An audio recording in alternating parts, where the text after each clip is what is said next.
Here we go. Here we go. Let's go, baby. Have a day. Let's go. Have a day. Who's next on me? You ready? Ready. Who's next on me? You ready? Ready. Ready. Begin. All right, here we go. We're 11. Bloomington, Indiana, home of the Hoosiers. Indiana fresh off one of the most remarkable turnarounds in Big Ten history. From one conference win to the college football playoff in a single season. Now the Hoosiers getting set for the encore performance with one of the most experienced rosters in the Big Ten, loaded with star power.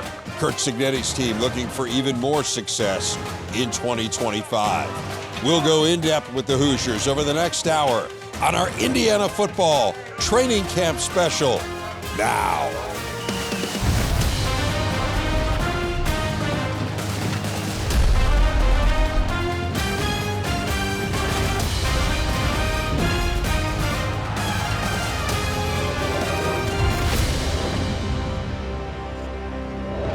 The preseason is upon us at Indiana, a Hoosiers team that got as high as number 5 in the nation last year, surprising everyone in the college football world except for themselves. Now they head into a new season looking to sustain it in a year where they will sneak up on absolutely nobody.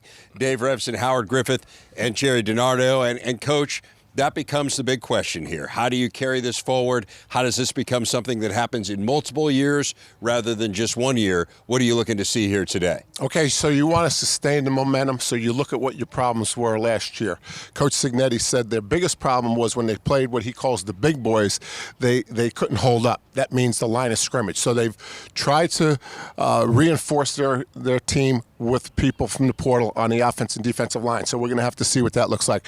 Once again, they went to the portal with Mendoza at quarterback. We're going to have to see how he fits in. So you address your problems, and that's what they've done, and it'll be fun to take a look at the new ones. Well, I think the other thing you have to look at is whether or not there's any complacency amongst the team, right? You got to make sure that you get rid of that and really get them refocused. I think knowing Coach Sig a little bit, I think he'll be able to do that. But you want to see them on the practice field. You want to see them coaching one another and staying dialed in. You don't want to see a lot of mental mistakes out there today. It's remarkable how good this team was last year. I mean, think about this.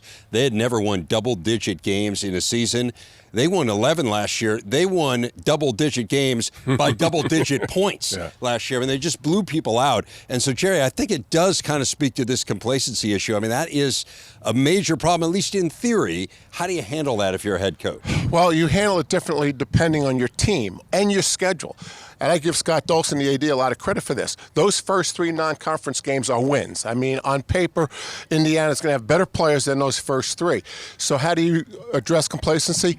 If you win those first 3 games, but on short yardage, you avoided the C gap, and you're not used to avoiding the C gap because you weren't tuned in, you fix it. If you throw a pass into coverage against the team that you're going to beat, you better not do that when you're playing a matchup opponent like Illinois, your first conference game. So you address complacency, in my opinion, with this team on this big screen. Yeah, I think one of the things you look at, you want to see the leadership, right? One of the great traits of this team from a year ago was that they had outstanding leadership along with outstanding players. They have to continue to duplicate that. And with that leadership and with the quarterback position, continuing to get better on defense, should set up for a good year once again. You've got guys who have been there, right? Yeah. I mean, they talked a lot, Curt Cignetti did, about production over potential. That's the case once again. Far and away the most FBS starts on this roster of any roster in the Big Ten. Among the biggest storylines, the changing of the guard at quarterback. Ohio U transfer Curtis Rourke gone after a remarkable year that saw him finish 9th in the Heisman Trophy balloting. Rourke being replaced by another transfer, Fernando Mendoza, coming over from Cal. Pretty similar numbers a year ago, difference of 38 passing yards.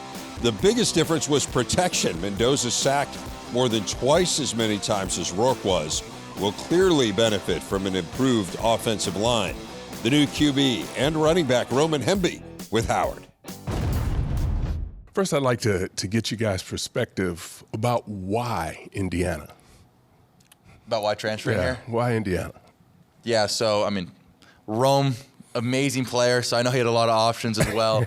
But for myself, there were a couple schools that I was between.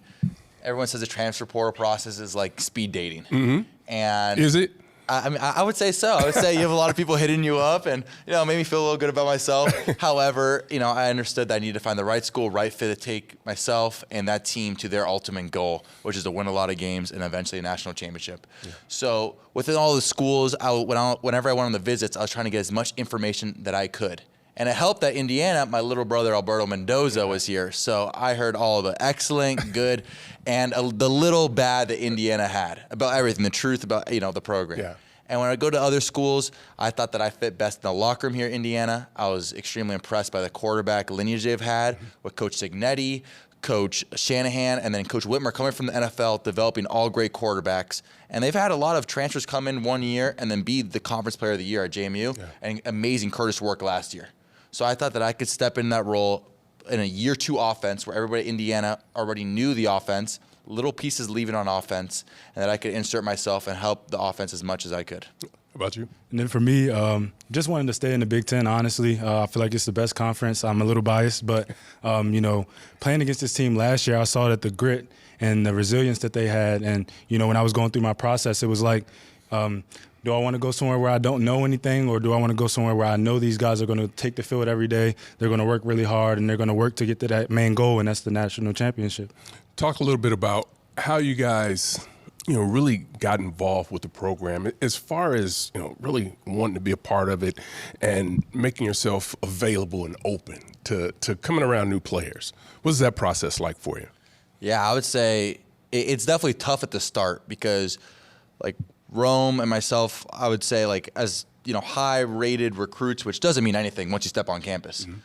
A transport recruits coming on campus, there's expectations. There's expectations to perform for both of us, and there's some people, on all programs, you want to assimilate into the program. You don't want to say, hey, I'm too good for anybody. Hey, I'm not good. This team was a really good team last year. Yeah. Rome and I, especially me, wasn't on the CFP team last year. So to kind of assimilate in the team, and I think it's really, as a quarterback, showing everybody that you care about them. Learn everyone's names to start, especially all the offensive linemen. Show that you know them, no matter if it's the starting center, Pat Coogan, or it's a walk-on left tackle. Whatever it is, know their name, show them that you care, show them that you want to be a part of the program, take the extra step to get to know your teammates in order for them to build that trust. So when we hop on the field in the spring, they trust you, and then now in fall camp, I think we're all as an offense in a good situation where we're all trusting each other, we're clicking finally, and I think we're in a good spot. Your coach, no nonsense when you talk about Coach Sig. What attracted you? Just the winning culture, honestly. He just portrays that. That's how he is as a person. That's his being. And being a player that wants to win games, wants to be the best that I can be, you kind of pull for a guy like that. And just from the day I met him, honestly, he's given me that feel that when you come here, you're going to be successful. You're going to get everything that you can get out of yourself, and you're going to push for higher heights. And I feel like as an athlete or as a person, you want to do that. And that's something that really attracted me. And I feel like a lot of the players and the coaches in this program are a reflection of him. And it's awesome. Talk a little bit about the fellas up front, because you need those guys to put up those numbers. Oh, man, look. Hey, they're awesome. They're awesome. They make my job tremendously easier, a lot easier, just by doing their job, honestly. When we go out there, myself and Fernando, we look at them and we're like, okay, we could take a sigh of relief because they're going to do their job and they're hard on themselves. When you're playing behind the offensive line like that takes so much pride in their work, they want to see us be successful. You can hear guys like Pat Coogan at practice saying, look, we're celebrating with the running backs today. And it's like, okay, I'm doing my job because I want to make him proud. I know that he's working his butt off to do the same for me. And across the whole offensive line, you got guys like Carter Smith that does his job. He pumps me up. He makes me feel good about myself, and it makes me pull a little bit harder for guys like that. And it's a good reflection of everybody up there. What are some of the keys for this offense to have the success that you want them to have this year? I would say the offense, I think Coach Shanahan, Coach Cignetti, and all the offensive coaches have a very clear mindset that they've portrayed to us. First of all, it's executing. We all got to execute at a high level and protect the ball. The ball is a program, so if we do those two things, execute at a high level like we can, we're strong up front, and we protect the points and protect the ball, we're going to be an extremely explosive offense, such as Indiana was last year. Well, guys, the scheme's amazing, and we're all very excited. Well, guys, thanks a lot. I really appreciate your time. Have a great year. Thank you. So much more to come on the show. We'll chat with head coach Curt Cignetti how last season changed this program and what he's focused on here in camp. Among his biggest offseason accomplishments, retaining DC Bryant Haines. Lots of star power back on his unit. He sits down with Gerry and Howard.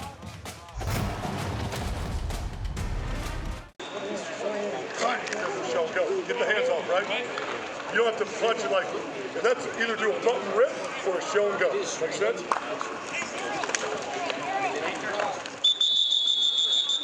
Go to the one or keep running your speed. Let's go. Let's go. Indiana's 2024 season could have been subtitled, "What a Difference a Year Makes." A look at the defensive jumps here. Allowed 2 fewer touchdowns than the year before. Biggest improvement in the conference. That was the theme. Most improved total D and rushing D. Biggest jump in takeaways. All under the watchful eye of defensive coordinator Bryant Haines with Gerry and Howard. Coach, every team's different. But you've been able to put teams together that have really played at a high level from a defensive standpoint. What are some of the characteristics of those teams? I think all those defenses that we've had have played really hard, have communicated effectively, and kind of lived by the guidelines that Coach Cignetti sets for the entire team. Relentless, competitive, situational awareness, fast, physical, and just resilient, willing to withstand the battle, and they might have a big play, but we're going to bounce back, and it's always been true of Coach Cignetti's teams and our defenses as well. You talk about Coach Cignetti. You've been with him a long time. Lessons learned from him. There's so many. Give us a shot. The big one for me is be true to who you are, as a coach. Coach is no different behind closed doors or in individual meetings. That's Coach Cignetti. He's true to who he is, and he speaks with conviction. I try to do the same in my teaching, even as a linebacker coach. I'm going to be true to who I am and hold my guys accountable and do a high standard. Communication is always a big part on the defensive side. And when you watch Fisher, at least from my perspective, he does a great job of also communicating, not just with his linebacker group, but with the defensive line. How important is that for a linebacker to be able to do?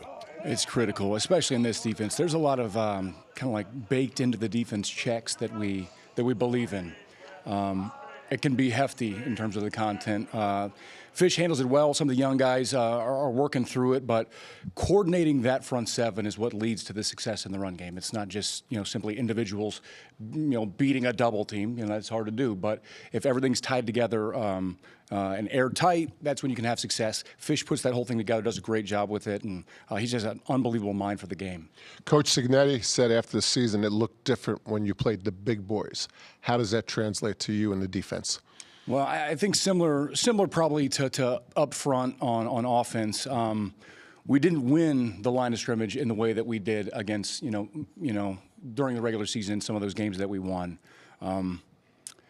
You have to produce against the great ones too. You really do. And that margin for error is so small against those elite teams. A running back gets a few inches of daylight at Notre Dame in South Bend, and that's a 98-yard touchdown. How do you take that away? You have to produce it the same way, whether you're playing week 1 against Old Dominion or in the college football playoffs. Speak to some of the portal guys you brought in on the defensive line. Huge fan of Kellen Wyatt. He's had an unbelievable fall camp. He's a very versatile guy. We can use him in a number of ways. I like Hosea Wheeler. He's probably the biggest, most powerful guy that we have up front. We had a huge void losing C.J. West and James Carpenter last year, so there's a hole at defensive tackle position. Hosea Wheeler and Dominic Ratcliffe have shown up this fall camp. They've made vast improvements from spring ball, and I have big expectations for them. Those are the big 3 that I have high hopes for. We're going to need those guys to produce. You think about elite players, and I think about Pons all the time, and we could talk about his size all day long, but he plays so much bigger. What are some of the traits that just makes him an elite player? I think it's his competitive spirit. Because you can't tell him that he's too small to cover Jeremiah Smith or this or he's not hearing any of that. It doesn't matter. Size doesn't matter. His competitive spirit overcomes all that. And then on top of that is he wants to be great. He puts effort in to be great every single day. He's intentful when he takes the field, always working on his craft. So with that comes confidence. D-Lo plays with a lot of confidence. Well, Coach, thanks a lot for your time. Really appreciate it. It was a pleasure. More on that Hoosiers defense coming up. We will speak with a couple of the stars of that unit, Aiden Fisher and D'Angelo Ponce, both among the nation's best at their position. But up next, it's the reigning National Coach of the Year. Curt Cignetti joins me to talk about the season that was and the season ahead for IU. We are back in Bloomington as Indiana prepares for the upcoming season. Curt Cignetti made waves at his first National Signing Day news conference, saying, quote, "I win, Google me." It was true then, and it's even truer now. 11 wins last year, moving his career record to a staggering 130-27. Among active coaches nationally, only Ryan Day, Dan Lanning, and Kirby Smart have won at a higher clip. Cignetti has had a winning record in all 14 seasons as a head coach. And Curt Cignetti joins me now. Coach, you look at that list, and frankly, there are a lot of household names on that list. I would venture to say a year ago you were not a household name for college football fans. You are now. How has your life changed in the last year? Oh, a lot of selfies at 5 a.m. when I get gas, leave the office at night, and six to eight people waiting on me outside the doors to sign things, and everywhere you go. But I've been in this business a long time. I know how fast it can change.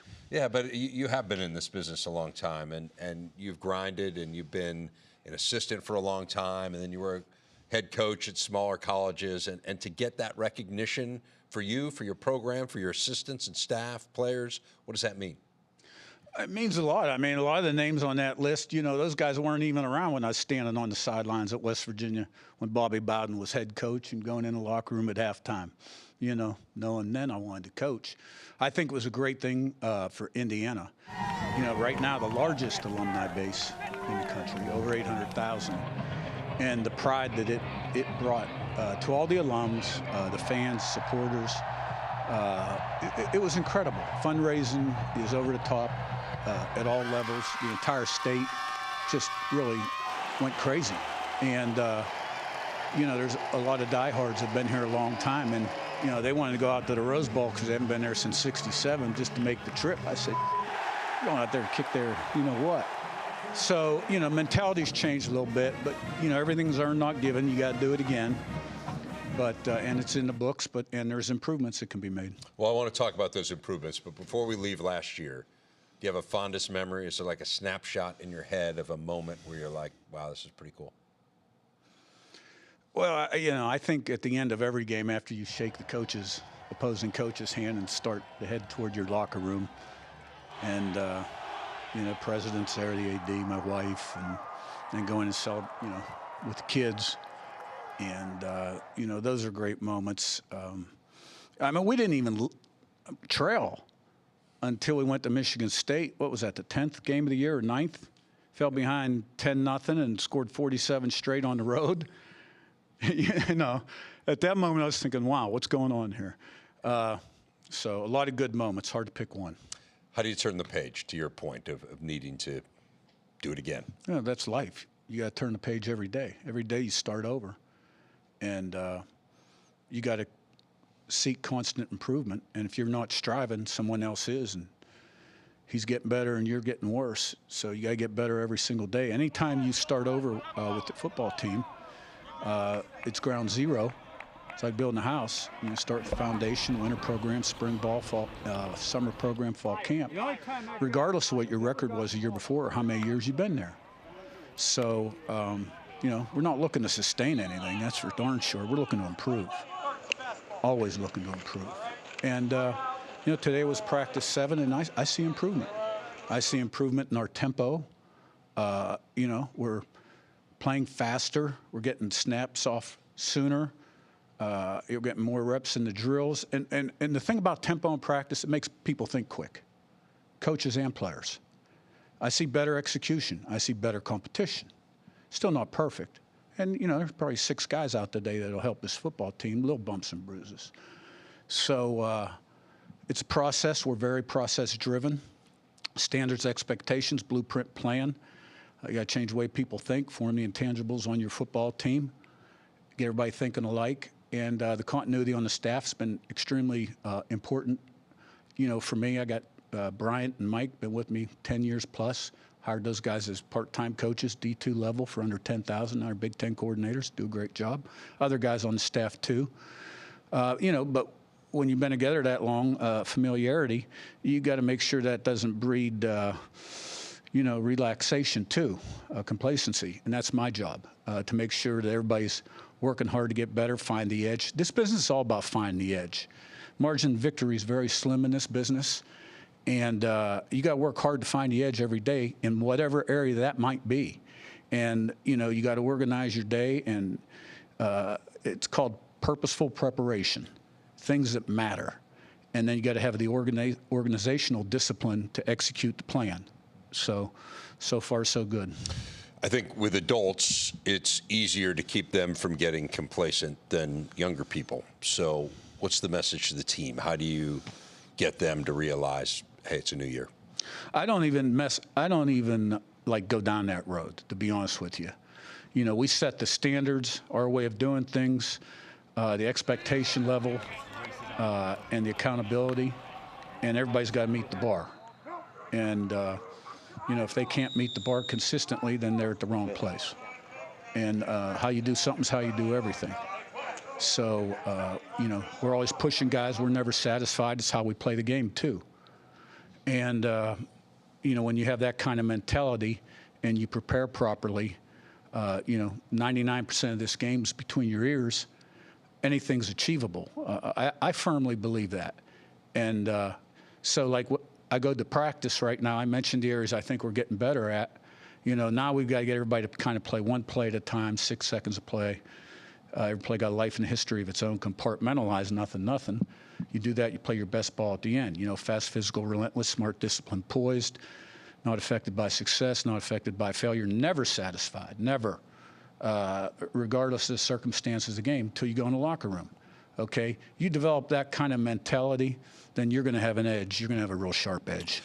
When I think about the games you lost last year, offensive line was probably the area where you got overmatched. You did a lot to address that here in the offseason. What do you think about where that group is? Well, I think there's a lot to spread around in those two games. But we did have some struggles, particularly in the Ohio State game in the second quarter with some miscommunication, missed assignments. And then, Notre Dame, we struggled a little bit as well. Gave up an explosive run early in the game, 98-yard run, got down, really had the ball down in the red area and made a poor decision on a fastball and threw an interception. And then they came back with a 98-yard run. So, and then, we didn't counterpunch, didn't punch them back. And I didn't do a great job in that game.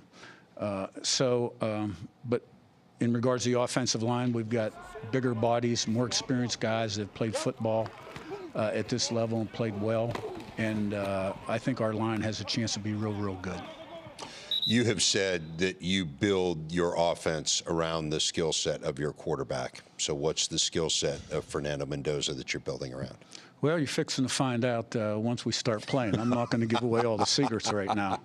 But, that's where it all begins. And then, your playmakers, your offensive line, and, highlight his strengths. And we've been able to do that. We had a string going there where we had about 4 straight players of the year at quarterback in the conference. And then Curtis led the country in QBR last year, but, a second team All Big Ten. So I like where Fernando's at right now. He's got areas to improve. He knows what they are. Yeah. And but I see progress. I want to ask you one last question. Your stars of your defense, or the biggest names on your defense, Fisher and Kamara and Pons, are all guys that came with you from JMU. And they're getting all kinds of recognition. And like a lot of the players that you had at JMU, I think there were guys that maybe didn't get that kind of recognition in recruiting and are people that were overlooked. What does it mean to you to have those guys who you believed in and now see them getting that kind of Well, first honor? of all, Dave, we don't have any stars around here. We got a bunch of guys that are humble and hungry and need to get better. But relating more specifically to your question, the intent of your question. I had a lot of confidence in those guys we had last year from JMU. They could step up and help us win, and I felt very confident in that. There's not quite as many of them this year. So there's a few of them getting really good recognition right now, and they're really good football players. I guess there were times when I stepped back and reflected how us as a group all came together and sort of the ride that we've had together, and now these last few remaining guys too. The thing about it is they're really good football players, but they're even better people. And I'm glad that we were able to create a platform for them to achieve their goals.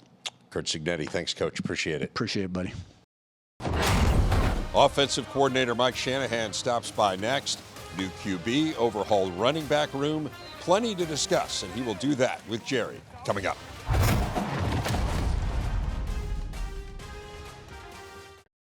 Back in Bloomington, Indiana's offense went from finishing no better than 9th in the Big Ten in scoring over the prior 3 seasons to leading the conference by nearly 6 points per game last season. The Hoosiers tied a Big Ten low with 9 turnovers and scored touchdowns on nearly 80% of their red zone trips, tops in the Power 4. The man who orchestrated that attack, Mike Shanahan, with Gerry.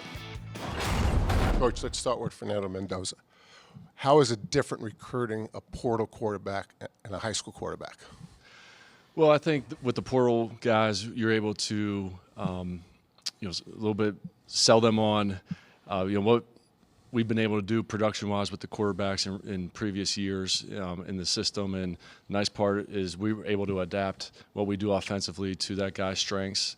And we've been able to prove that over the last few years. And then I think just the opportunity with the guys that we had returning, some other guys that we added in the portal as well. Just kind of gain some momentum, and guys want to be a part of what we have going on here. You mentioned the other guys in the portal. It looks like you've really helped your offensive line. Talk about the offensive lineman from the portal. Yeah, it's been great to have Khalil Benson come back, and I know he's played at a high level of football for a few years now. And then you had Pat Coogan, who has a lot of natural leadership ability in playing center for us.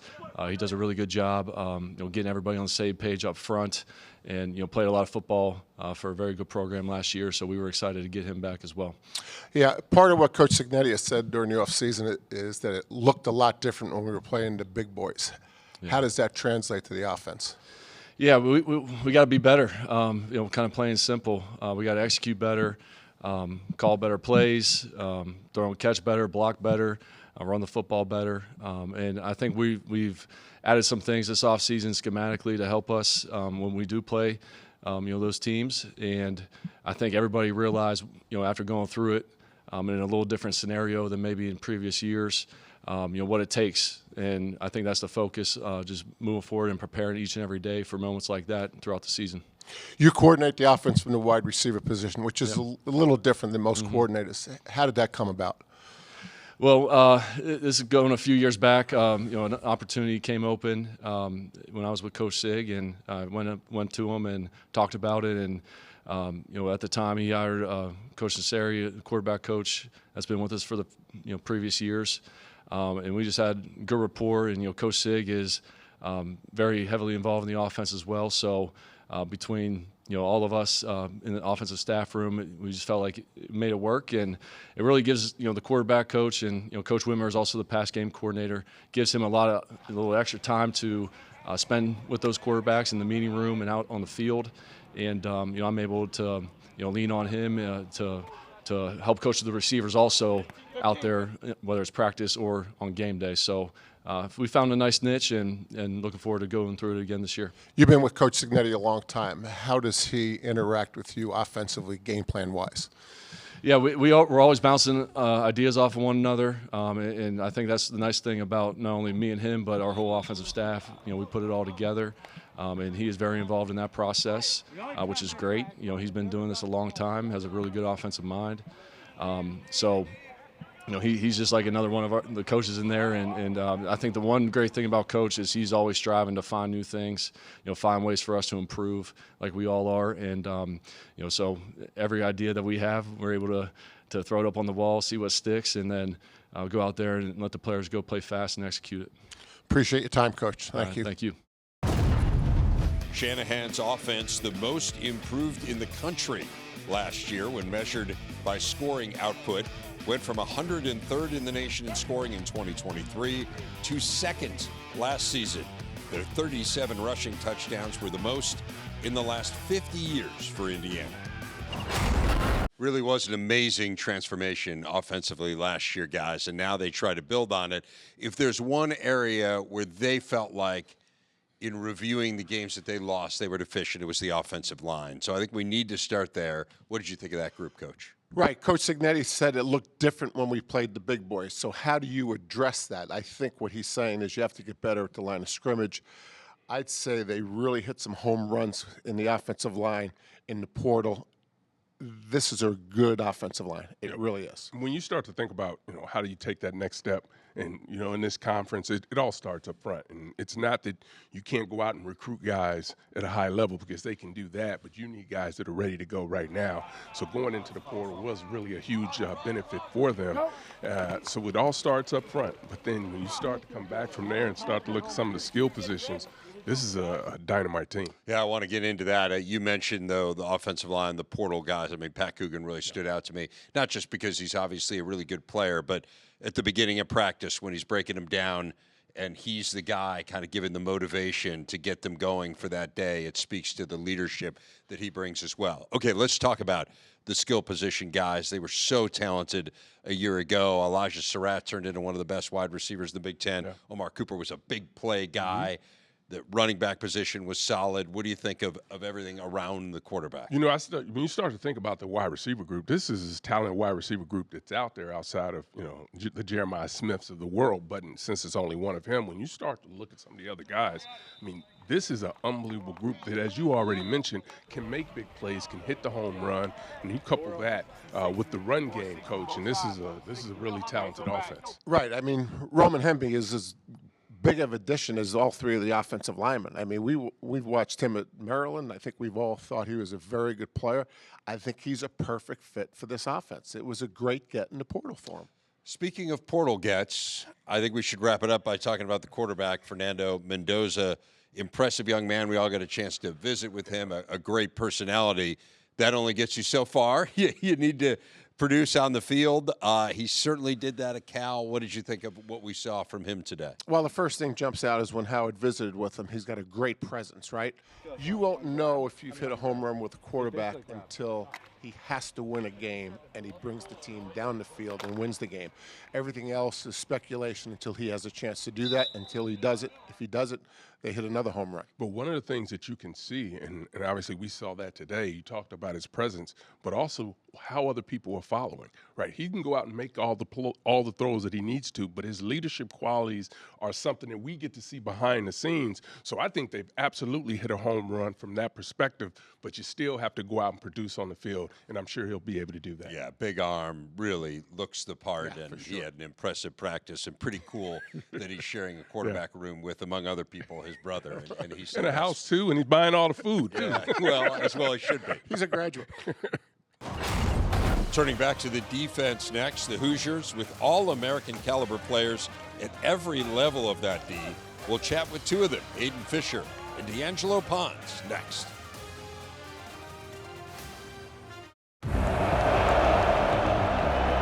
Rogers looking for him. Now steps up, and he gets upended by Aiden Fisher. In trouble, sacks, turnover on downs. Who else? McCall, Kamara. Pressure off the edge, and it's intercepted. D'Angelo Pons roll out the big red carpet. Touchdown, Indiana. Welcome back into the show. Guys, I first want to start off with just how you attacked defense last year. What were some of the keys to you guys having the success that you were able to have? First of all, I just think it starts with a scheme. Really good scheme that allows us to play really fast and kind of free in a sense. We're never really on our heels, like trying to play, true defense. It's always like an offensive mindset. We're going to attack you. You're not going to, dictate anything to us. We're going to kind of set the terms. And then the physicality and the speed that we play at, I think is what really separates us from a lot of other defenses in the country. When you play your position, man, you play not to your height. What drives you for that, and why are you able to have so much success with it? I would say for me, what drives me is just coming out of high school. Really, I was overlooked. A lot of teams didn't want me. So the thing that drives me is just to put on for the shorter guys like myself. And what drives me is just my family. I want to do it for them. I want to make it for them. And my coaches, they believe in me. They trust in me. So I just do my job and play to my best ability. When I watch you defensively, It seems that you guys are making a lot of adjustments, particularly you, when you start looking at the defensive line, which way they're going, which way you go. How much communication is there? That's a huge part of our defense. Everything kind of goes through me. That's checking the coverage, checking the front, just the way we kind of fit things up. But I think that's, once again, like when I talk about we don't play on our heels. If you show us something that you think you have an advantage of, we'll check out of it and we'll make it a disadvantage for you real quick. So it is a lot of communication sometimes. It can get a little hectic, but I think that's another thing that really separates us is how fast we're going to play mentally and how much further ahead we'll be than the offense when we step on the field. It also seems that you have some freedoms when you play. Oh, yeah. Is that factual, or am I just seeing things? So the way we go about it in the linebacker room, and it kind of branches off in the whole defense, but discipline equals freedom. So if you're going to make your play, but you got to take a different route to get there, you better make it. So if you think you can make a play, but you got to go outside of your kind of job description, you just got to make it. And I think that's why we have so many guys that play so fast, so they know the end goal ultimately. So when we take the field, it's always we're going to get the job done. How are we going to get it done? Maybe it's not exactly how it's written on paper, but we're going to fly around and we're going to make it happen. Secondary is really talented, and you also have some young players that are there. Baldwin Jr. is a guy that stands out to me. Tell me about some of the young guys that are going to be able to help you guys in the secondary this year. Yeah, like you said, Byron Baldwin, he's going to be a great guy for us. He's young. He's still learning. He asks a lot of questions. I think he's going to have a great year. Also in the corner room, we have Jalen Bell as well. He's a guy that reminds me of myself, coming in, learning, playing early. I feel like he's going to fit that role as well. So, yeah. Do you guys play this game with attitude? Definitely. I feel like it stems down from Coach Sig all the way to the players. It's a lot of confidence in the system, confidence in him, and we play with it as well. How much do you internalize people saying, even looking back to last year, it was the schedule? It's always still up, but when we talk about Indiana football, how do you respond to that? You don't. It's really easy for people to sit on their couch and say these things about schedules or kind of like the way we play, but any opinion or anything that's said outside of this facility, we don't pay no mind to. It's not going to help us win or lose games. So at the end of the day, it's whatever is said and whatever we do in this facility that's ultimately going to help us chase our end goal. So if anybody wants to say anything about that, you can keep it on Twitter, and that's good with me. Let me ask you about your style, the way you play the game. Is there a difference between guarding a guy that's 6'4" and guarding a guy that's 6'1" or 5'11"? I mean, for me, it's no difference. I would say it's easier guarding a bigger guy, more of a bigger target for me. But I'm a technical guy. Like I hone in on my technique, so it doesn't change who I play against. Like that's why it's always the same. It's consistent. So I feel like it doesn't change for me. Describe him, one word. You get one to describe him. I'm gonna go with dog. You get one to describe him, and you can't use dog this time. Yeah, I guess.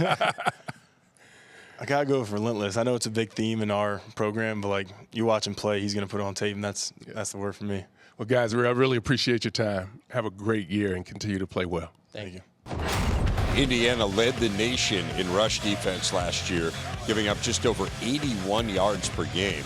It was the fourth best mark of the Big Ten over the last 15 years, a mark aided by the fact that they finished second in the Big Ten in tackles for loss. This just 1 year removed from finishing next to last in the conference against the run.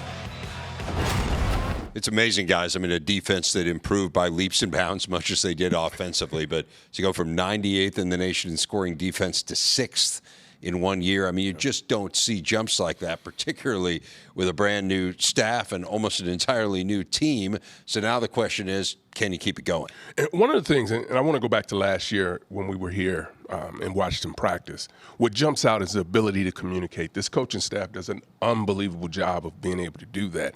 So it's easy to understand why these guys were able to make the jump. Obviously, they're good players. But when guys, it's clear what their assignments are going to be and what they need to do. To me, that's one of the reasons they've had so much success, and I believe they're going to have that same type of success this year. Yeah, two things jumped out at me. They need help in the defensive line, and they feel like they've got it in the portal. I don't think it's as far along as the offensive line and the portal, but there's certainly talent there. And it's a fairly complex system. I mean, there's a lot of audibles. It's not easy to learn, and it's a defense that's going to take some time because of all the new players, including the portal players, to learn this defense. It seems like there's a lot of intricacies, really detailed defense. It's a defense that really has a star at every level. And I know Curt Cignetti said, hey, we don't have stars. That may be the case, but, the preseason magazines see stars, and they see a lot of these guys as among the elite players, not just in their position at the Big Ten, but in the country. How important is it to have one guy who just jumps off the page at each level of that D? It's vital. I mean, you need to, if you want to make a run, you have to have guys that can go out and make plays when they're needed. And I think I go back to the whole communications phase of it, because you talk about just how complex it is. You've got to be able to communicate. You have to be able to do that. And you have to be able to, when you come to the sideline, be able to diagnose the issues that are going on and what you're seeing. They're able to do that, and that starts at the top and goes all the way down. I think Pons is one of the best players really in college football, regardless of his height. He plays so big, and I think he has long legs, long levers, and the way he plays the game is just outstanding. And when you talk about how complicated the defense can be, remember the JMU guys have really helped that installation. Yeah. Next year, the year after, we might be saying something else, and they may need more time defensively in a few years. But the JMU guys certainly have helped implement the defense. Well, that's funny. I remember being here last year, and we're on the practice field, and coaches always come up and are kind enough to spend some time with us. And I remember Coach Cignetti saying to me, D'Angelo Pons may be the best player on our football team. They had a lot of really good players on their football team last year. So, I mean, get in line. But he was certainly up there, and you kind of look at him and think, oh, really? Mm-hmm. But, man, he's good. Right, but to your point, that was last year because we hadn't watched him play. Right. After watching a season of him play, that is huge. And then Aiden Fisher's unbelievable with the linebacker spot. He does things he makes it look easy, but it's not. It's complex, but he makes it look so easy. It's still going to come down to the guys up front. Again, I mean, Coach Cignetti says it looked different with the big boys. It shouldn't. He doesn't want it to look different this year. No, I know the interior is probably the concern. Kellen Wyatt's going to help them a ton, and Kamara obviously really good. But it'll be fascinating to see when they get into those huge games how they hold up. The dramatic conclusion of our show next. We will wrap things up from Bloomington. Final thoughts on what we saw from the Hoosiers today. Plus, we'll take a look at the road ahead for IU in 2025. Wrapping things up from Bloomington as the Hoosiers get set for their season opener on the final day of this month against Old Dominion. Take a look at that IU slate. We have the Indiana State matchup in the non-conference. 3 really good games right off the top in conference play. Home against Illinois, then at Iowa and Oregon. Big one in Happy Valley against the Nittany Lions in November. Overall, though, they faced just 4 teams that had a winning record last season. So, guys, final thoughts on what we saw today in Bloomington? Coach, I can start with you. I wasn't here last year, but I remember you guys coming back saying you were really impressed with practice. And so this was my first practice that I've seen Coach Cignetti. It was a great practice. In fact, with the scrimmage tomorrow, I thought he did a lot. And I thank him because I think he did more than he wanted to because we were here, and I really appreciate that. But certainly a well-run practice, easy to see why Coach Cignetti's won so many games. And this is a team that still has a chip on their shoulder, right? Because it's always but. And they are in the mode, and I think that they're going to prove a lot of people wrong once again this year. It's going to be tough. They've got to be able to make some adjustments. We talked about the lines, but I really like where this team is. I thought that was maybe the most fascinating part of this is there's always the question of when a team has a great year, and Gerry, you talk about this a lot, of how do you get guys to not think, in your words, that they invented the game. Right. And it is so evident here that they look at last year as a good year, but that it fell short of where they wanted it to be, and that they have a chip on their shoulders, that they are disappointed in the way that their success was portrayed last year, that people felt like it was more a product of their schedule than anything else, despite the fact they didn't just beat people, they obliterated them. And so they really do come in, from the coach on down with something to prove, and it just feels like a really healthy attitude to succeed. It is a healthy attitude, and the reason they didn't have more success has been defined by Coach Cignetti. It's when we play the big boys. So now, you know, that's going to be part of the theme, and the line of scrimmage has to get better here when they play the best teams on their schedule. But Coach Cignetti does a lot of great things, but he is a great messenger. I mean, the team knows what he wants. The team knows where they have to go and how they're going to get there. Yeah, and he coaches the coaches. So the coaches, when they go and break down into their position groups, they're able to articulate that to players as well. Listen, I think when you talk about where they finished and what they have an opportunity to do this year, it's a hungry team. It really is, for all the reasons that you said, but it's so evident. Nothing is forced. Nothing is manufactured around here. And I think it shows by not only talking to the players, but also watching them as they move on the field. The other advantage they have, and give Scott Dolson, the AD, credit for this, as Coach Cignetti calls it, the SEC schedule.